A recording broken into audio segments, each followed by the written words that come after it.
अपने संजोता है पगला हुआ सोचे ये हम जो मिले तुमसे न जाने क्यों मीलों के है फासले तुमसे न जाने क्यों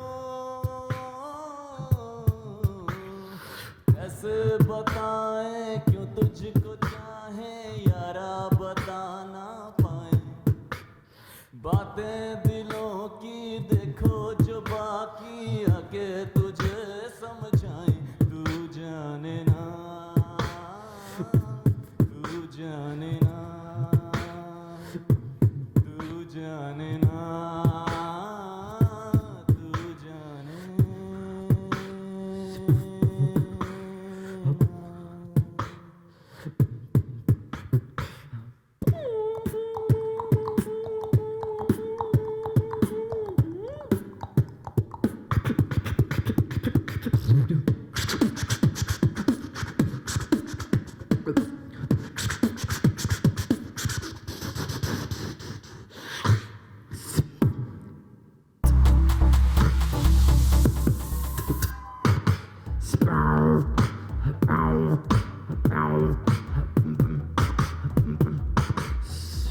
Hip hop.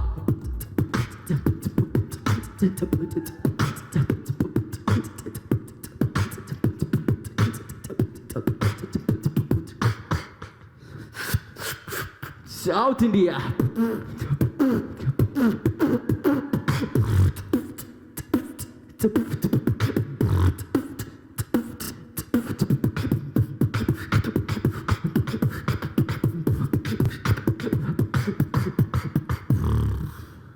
Only bass, no drum.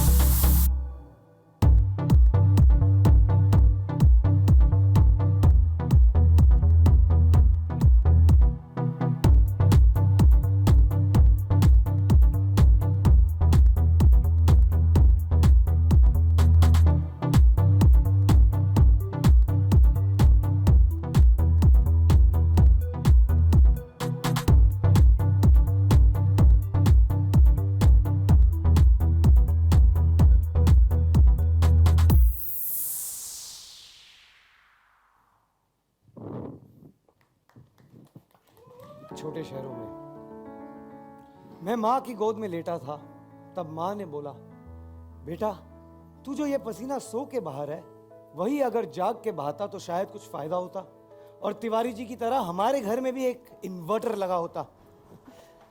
माँ की इस इन्वर्टर वाली बात ने मुझे कन्वर्ट कर दी और मैं इलाहाबाद से सीधा आ गया बंबई के चौड़े सीने में, जिसे तब कहते थे वीटी। एक तो ये सारा फिल्मों का दोष है। मतलब ये वीटी वीटी इतना फिल्मों में नहीं देखा होता तो फिरोजाबाद से सीधे दादर उतरती। खैर अब अपना बैग लिए मैं पहुंची अंधेरी। अब भाई ईस्ट वेस्ट क्या है? मतलब अपने छोटे शहर में तो ईस्ट यानी चाइना और वेस्ट यानी अमेरिका। बट बॉस मुंबई में कॉन्टिनेंट और महाद्वीप नहीं बल्कि ये एक ही हिस्से के दो अलग अलग जगहों की बात कर रहे हैं। अब भैया हमें कैसे पता चलेगा? बंबई के बारे में लोग अक्सर कहा करते थे, अम्मा मियाँ बंबई में तो इंसानियत नाम की चीज ही नहीं है। लेकिन जरा सोचिए, जिस जगह इतने इंसान हो वहाँ इंसानियत कैसे जिंदा नहीं होगी? अब समुंदर से घिरे और इमारतों से दबे इस शहर को इंसानियत ने ही तो बचा के रखा है। इंसानियत वैसे बड़ी अजीब जगह है ये। मतलब इतने खर्चीले शहर में लोग इतने दूर से पैसे जमा करने आते हैं और ताज्जुब की बात यह है कि पैसे जमा भी हो जाते हैं, नहीं? बंबई में आबोदाना और इश्कियाना के चक्कर में हम इतने आशियाना हो गए थे और दीवाने हो गए थे कि इश्कियाना होने का वक्त ही नहीं मिला। तब क्या, तब फिर छोटे शहर में एक लड़की ढूंढने का सिलसिला शुरू हुआ।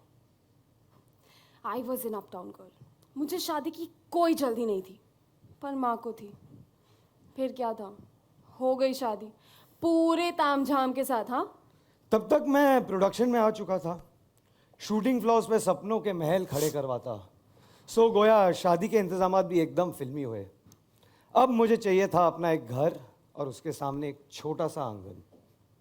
आंगन। वैसे हम तो छोटे शहर से आए थे, तो मुंबई आके थोड़ा शॉपिंग वॉपिंग करने का मन तो करेगा ना, और वो भी इतनी पॉश दुकानों में। तो पता है कभी कभी मैं क्या करती थी, एक अच्छी सी पॉश दुकान में जाके एक छोटी सी एक्सपेंसिव कैंडल लेती थी और अपने दिल को बहलाती थी, look I have escaped my small town पना, look at this expensive candle stand, mom would have never got something like this. हाँ, एक घर और एक आंगन के चक्कर में मैं रात दिन मेहनत करने लगा। दो शूटिंग के इंतजामात संभालते संभालते यहाँ खुद के इंतजामात कब बिगड़ गए पता ही नहीं चला। यहाँ आके एहसास हुआ कि हम रहते तो ऑफिसों में हैं और किराया घरों का देते हैं। अजीब शहर है मुंबई, नहीं? मतलब फिल्मों के टुकड़े काटते काटते कब मेरी जिंदगी टुकड़ों में बदल गई पता ही नहीं चला। मेरी शादी इतनी खूबसूरती से बिखरी कि मैं एक टक देखती रह गई। हम भूल जाते हैं कि ये शहर जितना मांगो उतना देता है, लेकिन बदले में उतना लेता भी है। तकलीफ बहुत हुई, कई बार रोना भी आया। समुद्र के खारे पानी में 2-4 आंसू हम भी मिलाए आए चुपचाप। पर इससे पहले कि मैं पूरा टूटती इस शहर ने मुझे फिर से संभाल लिया। और संभालता भी कैसे नहीं, कितने लोगों की उम्मीद पूरी करता है ये एक शहर। ये तो है। Sometimes the more things change, the more they remain the same. एक बात बताइए, क्या गाना रीमिक्स करने से ओरिजिनल गाना खत्म हो जाता है? क्या शादी टूट जाने से रिश्ता खत्म हो जाता है? और क्या बंबई कर देने से मुंबई मर जाती है? I don't think so. जैसे इस शहर में शब्दों के मतलब बदले, हमारे रिश्ते भी दोस्ती में बदल गए। हाँ, शादी नहीं तो दोस्ती ही सही। यहाँ मुंबई में ऐसा पॉसिबल है। जो भी हो भैया, मुंबई हम जैसे दीवानों को किसी मंजिल तक पहुंचाएगी जरूर। देर से ही सही, पर पहुंचाएगी जरूर।